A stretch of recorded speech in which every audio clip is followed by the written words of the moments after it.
Hello guys, welcome back to the channel. Today, I'm going to show you how to restore old childhood photos, family memories, or damaged vintage pictures and turn them into clean, high-quality restored images using Gemini completely free. Take a look at this photo. This is an old image of a woman, and as you can see, it is blurry, grainy, and full of scratches from age and damage. Now, let's restore it step by step. First, copy or upload your old photo into Gemini.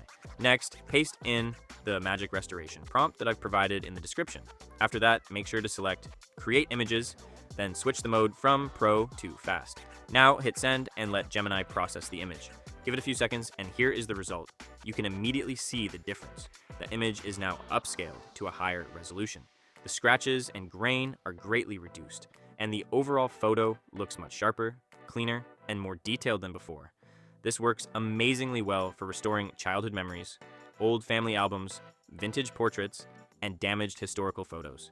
So, if you have old photos sitting in your gallery or family album, this is a great way to bring them back to life. That's it for this video. Thanks for watching, and don't forget to subscribe for more AI tools, prompts, and tutorials.